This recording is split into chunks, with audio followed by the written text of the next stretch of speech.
제가 화양동 교회를 섬길 때 삼천포에서 군 생활하는 형제를 면회를 간 적이 있었어요.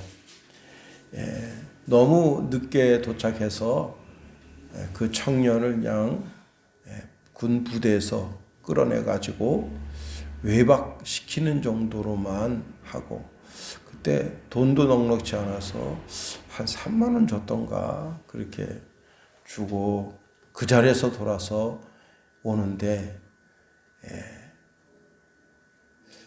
생각에는 여수 종합 터미널이었던 것 같아요. 거기서 이제 서울로 올라오는 버스를 타고 올라오는데, 한 중간쯤 왔는데 버스 기사가 창밖을 보지 마세요 하고 마이크를 켰어요.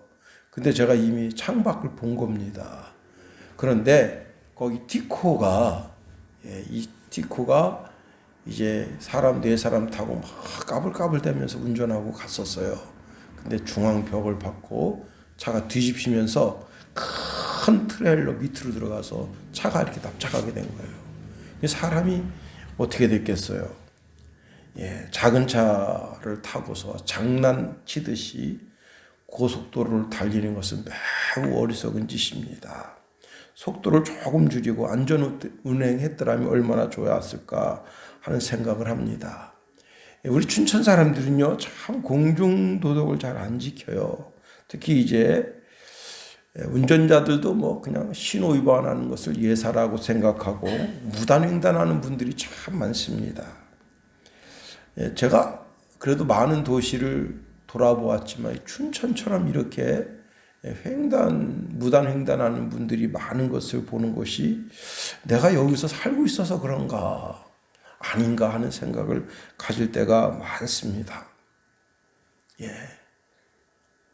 공중도덕 그거 조그만 것이지만 자기 생명하고 직접 연관되는 것이기 때문에 잘 지키는 것이 중요합니다.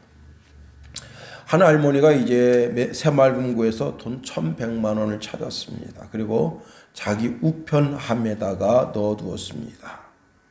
그리고 은행 감독원 직원이라고 하는 사람들이 그 돈을 가져가기를 기다리는데, 이내 젊은이들이 와서는 두리번거리다가 그 할머니가 찾아놓은 1,100만 원을 돈을 찾아갔습니다. 그리고는 이내 또 전화가 왔어요. 할머니, 그 새마을 금고 말고 농협에도 돈 있죠? 그러니까 있죠. 950만 원 있습니다. 그 돈도 빨리 찾아다 놓으세요.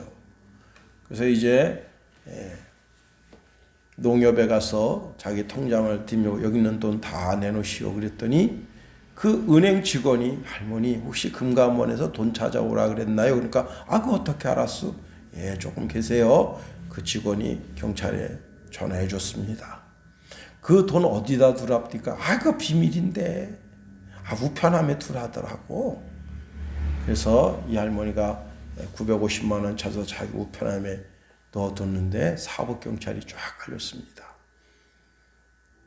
아까 돈 찾아간 그 젊은이가 다시 그 우편함에서 950만 원 찾아가지고 가다가 잡혔어요. 그래서 그 차를 급습을 했는데 그 차에는 벌써 한 6천여만 원 정도 돈이 더 있었던 겁니다. 그래서 죄를 추궁했는데 그날 6군데서 수금했다 하는 겁니다. 여러분, 조심할 것은 조심해야죠. 또 의심할 것은 또 의심해야 되는 겁니다. 세상 일을 다 조심하고 또 조심해야지만 신앙적으로도 조심하고 또 조심할 것이 있습니다. 마귀는 우리의 영혼을 노린다는 겁니다. 에덴 동산이 완벽하고 전혀 빈틈이 없어 보이는 것 같지만 아담과 하와는 그만 빈틈을 내어주게 되면서 하나님 주신 참된 자유를 빼앗기고, 그리고 에덴 동산에서 추방당하게 됐습니다. 하나님께 드리는 예배도 마찬가지입니다. 가인은 예배 드리다가 마음에 불편함이 생겼고요. 그 불편함 때문에 자기 아우를 돌로 쳐 죽이는 그런 엄청난 비극을 만들어 내게 된 겁니다. 오늘 우리의 영혼을 망치기 위해서 그냥 막 사는 인생들이 많습니다. 그러나 조심할 것은 조심하고 주의할 것은 주의하는 그런 인생이 되어야 합니다. 골로새서 2장 8절에 보면요, 누가 철학과 헛된 속임수로 너희를 사로잡을까 주의하라. 이것은 사람의 전통과 세상 초등 학문을 따름이요 글씨를 따름이 아니니라 말씀하십니다. 자, 이 사람이 나를 넘어지게 하는 사람인지 아닌지를 잘 알아야죠. 누가복음 21장 8절에도 보면 미혹을 받지 않도록 주의하라. 많은 사람이 내 이름으로 와서 이르되 내가 그라하며 때가 가까이 왔다 하겠으나 그들을 따르지 말라 말씀하십니다. 자, 오늘 본문 말씀 보면요, 아주 의미심장한 그런 말씀이 있습니다. 17절인데요. 우리 한번 다 같이 한번 17절 읽어봅니다. 시작. 시스라가 걸어서 도망하여 겐 사람 헤벨의 아내 야엘의 장막에 이르렀으니 이는 하솔 왕 야빈과 겐 사람 헤벨의 집 사이에는 화평이 있음이라. 자, 당시 시스라가 도망자가 됐습니다. 그런데 그가 겐 사람 헤벨의 집으로 도망했다고 하는 겁니다. 자, 겐 사람 헤벨 이미 말씀드렸죠. 11절에 보면요, 모세의 장인 호밥의 자손 중 겐 사람 헤벨이 자기 족속을 떠나 게데스에 가까운 사이나님 상수리 나무 곁에 이르러 장막을 쳤더라 했습니다. 본래 이 겐 사람들은 유다 지파랑 같이 섞여 살았었어요. 사사기 1장 16절에 보면 모세의 장인은 겐 사람이라 그의 자손이 유다 자손과 함께 종려나무 성읍에서, 이 종려나무 성읍이라고 하는 것은 여리고성인데 여리고성에서 이제 올라가서 아랏 남방의 유다 황무지에 이르러 그 백성 중에 거주하니라. 처음에는 이들이 유다 사람들과 같이 살게 됐는데 유다 사람들과 같이 섞여 살면서 삶이 정말 팍팍해지고 힘들고 어렵게 된 겁니다. 그도 그런 것이 유다 사람들이 너희들은 도대체 뭐냐? 응? 우린 다 그 이스라엘 백성들인데 이스라엘 12지파에서 분파된 사람들인데 너희들은 뭐냐? 옷도 독특하고 생활 풍습도 삶도 독특하단 말이에요. 그래서 이런 것 때문에 이제 시시비비가 걸리게 됐고 그 중에 이제 다른 겐 족속들은 유다 지파에 섞여 사는데 특별히 이 집만 헤벨의 집만 이사를 하게 됐는데 그 이사한 그 말씀을 오늘 본문 11절에서 말씀하고 있는 겁니다. 11절에 보니까요, 이들이 이사한 곳이 납달리 지파의 경내인 사하나님 상수리 나무로 이사했다는 겁니다. 여기서 거기까지는 85km 정도 되는 거예요. 그러니까 85km 정도 멀리 떨어져 이사를 갔다고 하는 것은 유다 지파와 어떤 불편한 관계가 있어서 그 불편한 관계 속에서 나는 너희들하고 도저히 살 수가 없다. 그래서 완전히 결별하고 이사를 하게 된 겁니다. 그리고는 거기서 어떤 일이 있었느냐? 가나안 왕 야빈과 손을 잡게 되고 그와 아주 화평하게 됐다고 하는 거예요. 자, 그러던 중에 시스라가 헤벨의 집을 찾아간 이유를 본문 17절 하반절에 이렇게 말하고 있어요. 이는 하솔 왕 야빈과 겐 사람 헤벨의 집 사이에는 화평이 있음이라. 이 화평이라고 하는 것이 샬롬인데요. 이는 절대적으로 적대 관계가 일어날 수 없는 사이라는 뜻입니다. 샬롬이라는 말 뜻은 어떠한 경우라도 적대적인 관계가 이루어질 수 없는 사이. 그러니까 보통 관계가 아니라는 거예요. 그러니까 헤벨과 이 야빈 왕 사이에는 서로가 서로 사이에 어떤 암묵적인, 그래서 끊임없이 이제 서로 교류하고 왕래하고 그리고 서로 평화를 빌어주고 그런 사이가 됐다고 하는 겁니다. 두 사람 사이가 보통 두터운 것이 아니었다고 하는 거예요. 그런데 사실 겐족속, 즉 모세의 처남이 광야의 길잡이가 되고 그리고 그들이 가나안 땅에 이르렀을 때 사실 이 겐족속이야말로 이스라엘 백성들과는 뗄래야 뗄 수 없는 그런 관계였었던 거죠. 그런데 유다 지파와 섞여 살면서 좀 불편한 관계가 됐는데, 자, 이 야빈이 누굽니까? 이 야빈은 이스라엘 왕으로서 당시 900승의 철병거를 가지고 군대 장관 시스라가 이 가나안 땅 일경 이스라엘 지역이죠. 거기를 아주 그냥 심히 학대했다고 성경에서 말씀하고 있습니다. 하나님은 이스라엘 백성들이 어리석게도 우상을 섬기니까 야빈을 도와서 야빈을 힘을 키우게 하고 그리고 이스라엘 백성들을 짓이기게 한 거예요. 자, 그렇게 20년을 교제를 해왔었다. 여러분, 친구가 참 중요합니다. 술꾼 친구를 가까이 하면요, 나도 술꾼 됩니다.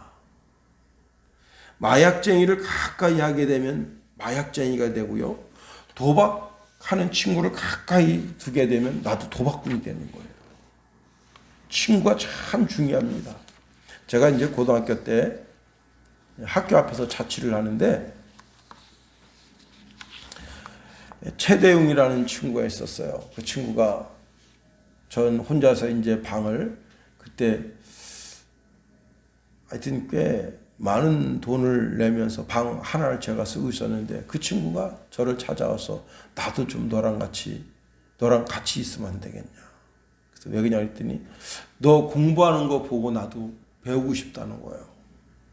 그래서 2학년 1학기 때부터 이제 그 친구랑 같이 있었는데 방을 같이 쓰면 수도세도 조금 더 내고 전기세도 조금 더 내요. 그런데 어쨌거나 이제 방세를 뭐 10만 원이면 둘이 내면 뭐 12만 원 정도 해서 6만 원 내니까 그리고 뭐 전기세 수도세가 조금 더 내면 되니까 괜찮잖아요. 그래서 그 친구랑 이제 그렇게 같이 사는데 그 친구가 공부를 얼마나 못했던지 반에서 거의 꼴찌였어요. 근데 이제 제가 밥 먹고 나서 학교 도서관 갑니다. 책 들고 가니까 자기도 쫓아와요. 처음에는 막 장난치고 막 놀고 그랬었는데 어느 순간서부터 이제 공부하기 시작합니다. 근데 저는 그때 새벽 예배를 다녔거든요. 새벽에 탁 따랑해서 울려요. 종이 울리면 탁 성경책 들고 새벽 예배를 갑니다.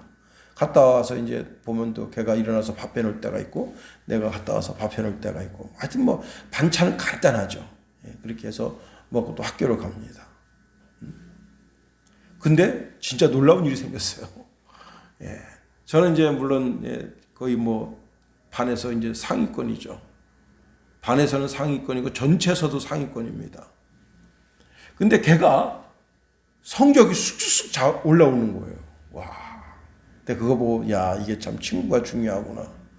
담배 피는 친구 가까이 하면 담배 피게 되고 고스톱 치는 친구 가까이 하면 고스톱 치게 되고 다 그렇게 되는 거예요. 근데 제가 늘 거기서 공부하니까 너 뭐 하고 싶냐 그랬더니 자기는 전문대학 가고 싶다. 그래서 제가 알기로는 전문대학 간 줄 알아요. 친구가 그렇게 중요합니다. 누구랑 교제하느냐 하는 것이 그렇게 중요해요. 자, 그런데 이렇게 헤벨이 야빈과 가까이 지내는 것, 그것은 정말 아주 위험한 일 중에 위험한 일인 거예요. 그러던 중에 전쟁이 터졌습니다. 이스라엘의 바락 장군이 드보라 사사의 명령을 덧입고 1만 군대를 모아서 다볼산으로 가서 진치고 있습니다. 그런데 그런 이야기를 들은 야빈이 이제 시스라에게 명령을 내려서 다볼산을 향하여 가게 됩니다. 그때 당시에 강바닥이 다 말라 있었어요. 다볼산을 보면 다볼산 저 바닥에 지금 시스라의 900 전차와 그리고 수많은 군인들이 거기서 진치고 이제 전쟁할 그런 타이밍을 보고 있는데 갑자기 상위에 어마어마한 비가 오고 그 비가 오면서 강이 범람합니다. 딱딱했던 땅이 아주 흐물흐물하게 되고 그리고 전차가 막 빠져들어가는 거예요. 그리고 이제 막 지진이 일어나니까 병사들이 혼비백산한 그런 상태에서 다볼산에 있었던 바락의 군대가 그들을 치게 됩니다. 그러니 이미 하나님께서 그들의 전차는 못 쓰게 됐죠. 900개가. 그리고 그들이 다 그냥 전투복을 철로 된 전투복을 다 입고 있는데 그걸 입고서는 그 진흙탕에서 한 발짝 한 발짝 뛰려니까 얼마나 힘들어요. 그냥 쫓아가서 죽이면 되는 거예요. 그냥. 그렇게 해서 아주 거기서 큰 승리를 하게 됩니다. 자, 그러는 가운데 오늘 이제 시스라가 도망을 하는데 어디로 도망하게 됐냐? 사이냐님 헤벨의 집으로 도망하게 됐습니다. 왜? 거기는 야빈 왕이 이미 헤벨과 교분이 두터워서 내가 이 이스라엘 지역에서 도망갈 땐 거기밖에 없다. 그리고 거기로 도망가게 되는 겁니다.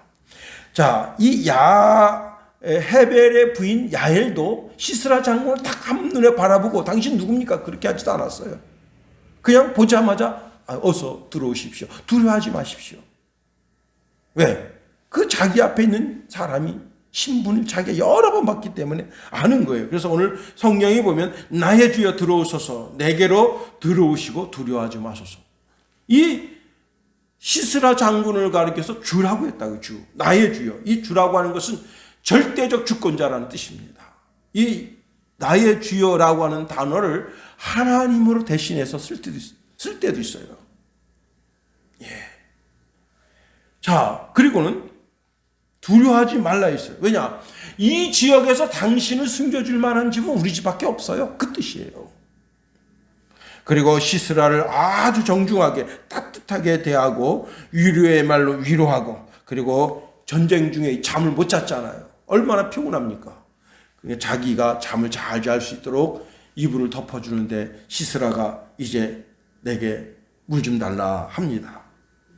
근데 물도 물이지만 배도 고프잖아요. 그래서 최상, 여기 오늘 우유를 마시겠다고 했는데 이 우유가 치즈가 들어있는 우유에 최상의 우유를 갖다가 먹이면서 그게 약간 시큼하대요. 그런데 최상의 우유를 그에게 먹였습니다. 탐흠이라고 하는 사람이 이 부대 속의 우유는 완전히 지쳐있는 사람이 먹을 때 그 사람을 취하게 하는 것이라고 그렇게 주석책에 말하고 있습니다. 자, 그러니까 이 시스라는 이제 야엘이 주는 그 치즈 맛, 달달하고 달콤한 그 치즈 맛, 약간 새콤한 그런 치즈를 먹고 그리고 깊이 잠들게 된 겁니다. 사람은요, 깊이 잠들면 몰라요. 코베 가도 몰라요. 오늘 아침 새벽에 오는데 바로 교회 앞에 거기 새로운 식당 하나 생겼잖아요. 거기 한 젊은이가 코를 고는데 아니, 야, 진짜 아니 추운데 그 추운 날 그래 그 끝에서 그렇게 자고 있어요. 아유 참, 예배 끝나고 나가 보니까 그 사람은 집에 갔더라고요. 그게 뭐 밤새 술 먹고 돌아치다가 거기서 잠을 자는 거죠. 나가 떨어진 거죠. 예, 그렇습니다. 그 시스라가 깊게 잠들었을 때 그때 야엘이 자기 집의 장막 중에 장막이 넘어지지 않도록 하는 지지대가 있어요.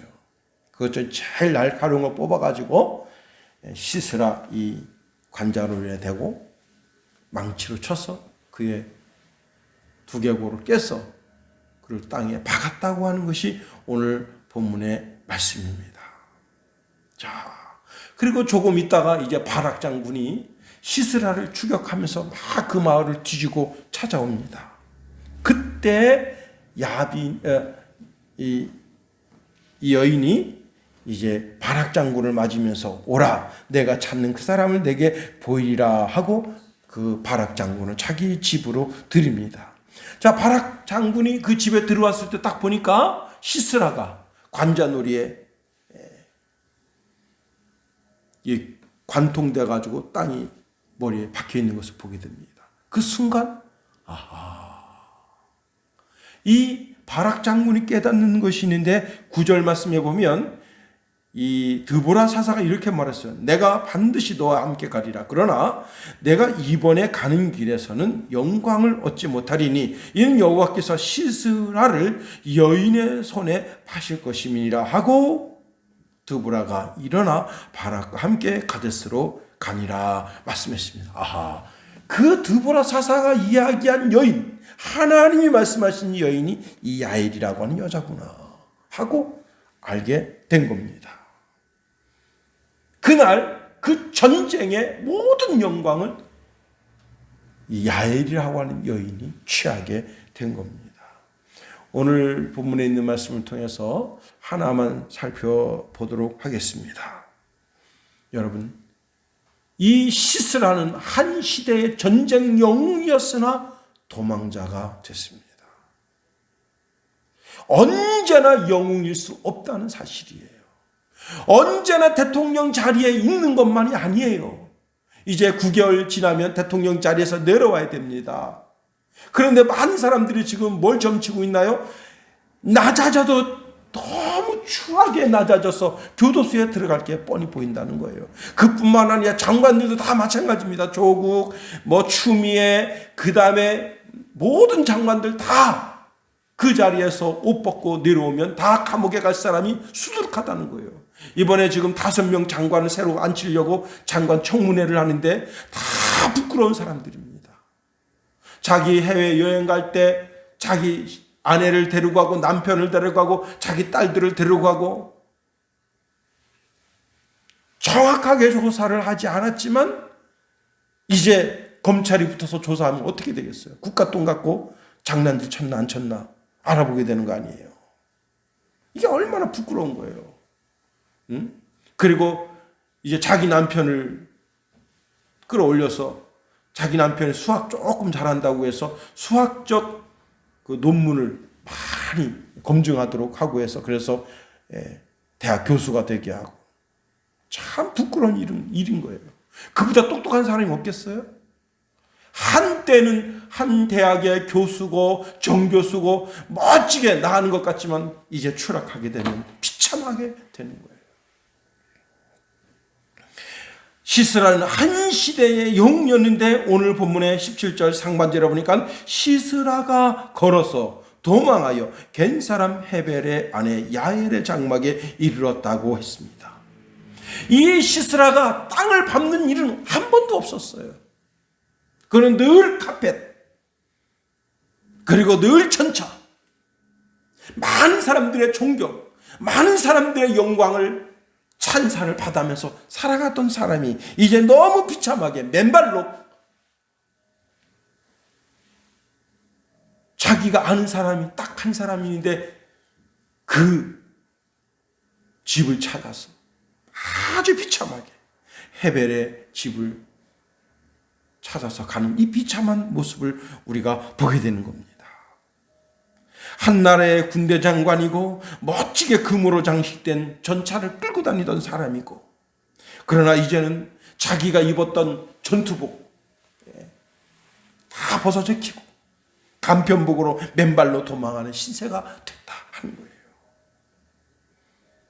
요나는 하나님의 말씀 따르기 싫어서 그는 다시스로 가는 배를 타게 됩니다. 하나님 앞에서 스스로 도망자가 됩니다.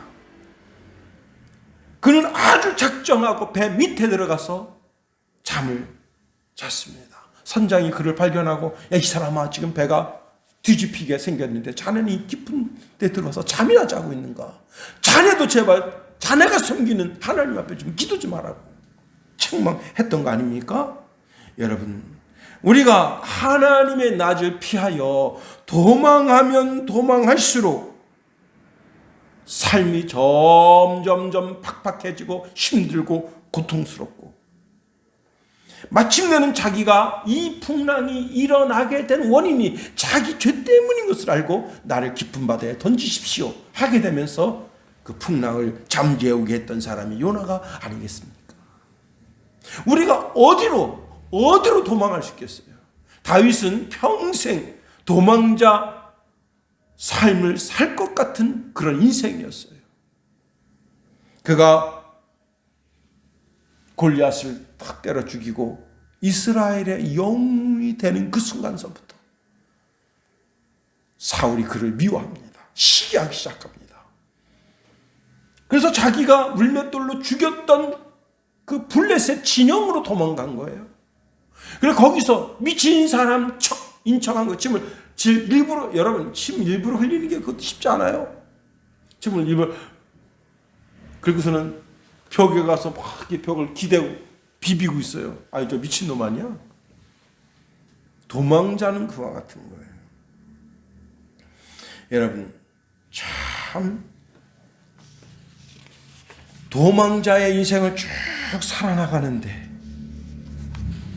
결국은 하나님께서 다윗의 삶 속에서 이제 사울이 전쟁에서 패하게 되고, 그리고는 다윗을 세워서 다윗이 헤브론의 왕이 되고 나중에 이스라엘의 왕이 되게 됩니다. 여러분, 내가 세상에 혹 사람의 눈을 피하고 사람의 귀를 피하고 사람의 느낌을 피해서 도망자의 삶을 살 수 있으려는지는 몰라요. 어떤 분은 도망자처럼 한 회사의 큰 대기업의 부장까지 지낸 분인데 이분이 어느 순간에 인생에 아무 의미 없다. 그래가지고 그냥 그 자리에서 잠적이 된 거예요. 그리고는 이제 한 2년 반 있다가 영월 아주 깊은 산 속에 혼자 살아요. 그 집이 발칵 뒤집히고 그 회사가 발칵 뒤집혔어요. 왜? 부장이 사라졌으니까. 근데 그 산에서 음악집 지어놓고 야인으로 살아요. 미친놈처럼 살아요. 그러다가 이제 나중에 자기 아내한테 내 여기 있다 연락하고, 딸들이 그 아빠를 보려고 하지 않아요. 너무 무책임한 사람이다. 근데 자기가 자기 어깨로 지는 짐이 너무 무거워서 견딜 수가 없어서 나 좀 살고 싶다. 그래서 자기가 강원 영월 산골짜기에 들어갔다는 거예요. 예, 사람의 눈을 피할 수 있어요. 사람의 귀를 피하고 사람의 느낌을 피해서 깊은 산 속에 들어가서 그렇게 혼자 살 수 있어요.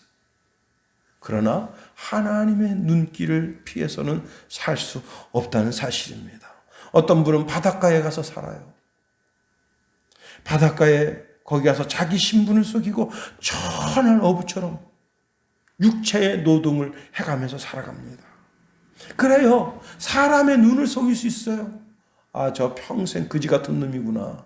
빌어먹다 여기까지 왔구나 하고 일을 시킵니다. 그래서 나중에 알고 보니까 이 사람이 큰 회사 사장인데 자기 사업이 망해서 그걸로 도망왔어. 자기 신분을 속이고. 그리고는 이제 소형 어선에 자기 몸을 의탁해서 그렇게 고기 잡는 인생을 살아갑니다. 여러분, 도망자 그러면 우리가 하갈을 생각할 수 있어요. 하갈은 본래 애굽 여자예요. 아브라함과 사레가 이제 하갈 그 애굽에 내려갔을 때 거기서 바로가 아브라함과 사레의 수치와 허물을 덮는다는 그런 개념으로 하갈을 준 겁니다. 자, 아브라함의 집에 와서 건 10년 이상 생활을 했는데 아브라함이 계속 자식이 없으니까 그 사레가 아브라함에게 말합니다. 여보, 우리 이러다가 우리 집 대가 끊기는 거 아니에요? 그러니 저 하갈 종 자기 아내를 취해서 빨리 자식 하나 보세요. 언제까지 하나님 믿겠어요?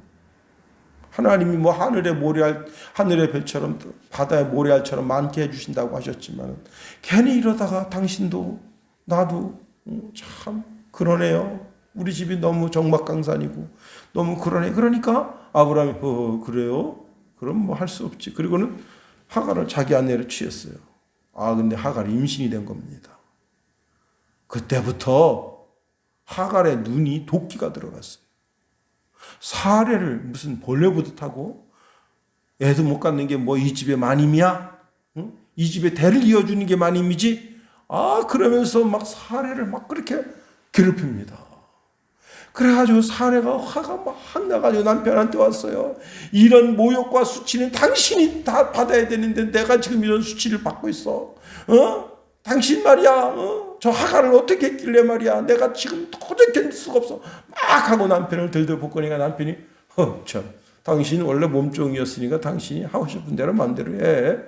그랬더니 사례가 하갈을 붙잡아가지고 거반 죽게 팹니다. 그 하갈이 생각할 때, 여기 있다 진짜 돌에 맞아 죽겠구나. 그래가지고 도망을 가요. 도망자 신분이 됐습니다. 그래가지고 애굽으로 가는 길목을 찾아서 갑니다. 그런데 거기에 주의 사자가 나타났어요. 주의 사자가 나타나서 말합니다.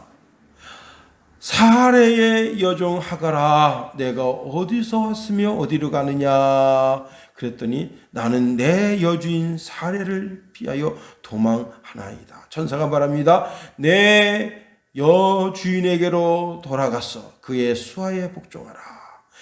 내가 내 씨를 크게 번성하여 그 수가 많아 셀 수 없게 하리라. 내가 임신하였은즉 아들을 낳으리니 그 이름을 이스마엘이라 하라. 이는 여호와께서 내 고통을 들으셨음이니라. 그가 사람 중에 들나귀같이 되리니 그의 손이 모든 사람을 치겠고 모든 사람의 손이 그를 칠지며 그가 모든 형제와 대항하여 살리라. 그래서 하갈이 이 아브라함이 섬기는 하나님은 나의 형편과 처지를 살피시는 하나님이구나. 그래서 그 하나님을 나를 살피시는 하나님. 그래서 그 셈 이름을 부엘라 헤로이 이름을 줬다는 거예요. 그리고 이제 아브라함에게로 돌아갔습니다. 잘 들으세요. 우리가 사람의 시선을 피할 수도 있고 사람의 귀를 피할 수도 있고 사람의 느낌을 피하여 어디든지 갈 수 있어요. 그러나 하나님을 피하여 도망갈 때는 없는 것입니다. 하나님의 시선을 피한다고 생각하는 것이 어리석은 것이고 하나님의 귀를 피하여 도망한다고 생각하는 것 자체가 어리석은 것이에요. 시편 139편 7절 8절에 보니까 내가 주의 영을 떠나 어디로 가며 주의 앞에서 어디로 피하리까? 내가 하늘에 올라갈지라도 거기 계시며 스올에 내 자리를 펼치라도 거기 계시나이다. 하나님 앞에선 우리 존재가 낱낱이 드러나게 된다고 하는 겁니다. 이제 말씀을 마칩니다. 어차피 하나님 앞에 벌거벗겨진 인생처럼 다 드러난 인생이라면 더욱더 하나님을 찾아서 하나님 의지해서 다윗은 아침 저녁으로 주의 성전에 올라가서 제사장이 분향하고 나와서 성도들을 축복할 때 그 축복 기도를 받기 위해서 그렇게 갈망했던 것처럼 어차피 하나님의 시선을 피할 수 없다면 어차피 하나님이 나를 내가 지금 무엇하고 있는가 소리를 듣기 원하시는 그 하나님의 느낌을 피할 수 없다면 더욱 적극적으로 하나님 앞에 나아가는 심령이 되어야죠. 도망자의 신분으로는 살 수가 없는 거예요. 누가복음 15장에 작은 아들이 도망자가 됐습니다. 아버지 집에서 모든 재산 정리해서 먼 타국에 갑니다. 도망자의 신분으로는 살아갈 수가 없어요. 우리는 더욱더 적극적으로 하나님의 품을 파고들어서 하나님 은혜 가운데 사는 저와 여러분이 다 될 수 있게 되기를 예수 그리스도 이름으로 축원해 드립니다. 주기도문하겠습니다. 하늘에 계신 우리 아버지, 아버지의 이름을 거룩하게 하시며 아버지의 나라가 오게 하시며 아버지의 뜻이 하늘에서와 같이 땅에서도 이루어지게 하소서. 오늘 우리에게 일용할 양식을 주시고 우리가 우리에게 잘못한 사람을 용서하여 준 것 같이 우리 죄를 용서하여 주시고 우리를 시험에 빠지지 않게 하시고 악에서 구하소서. 나라와 권능과 영광이 영원히 아버지의 것입니다. 아멘.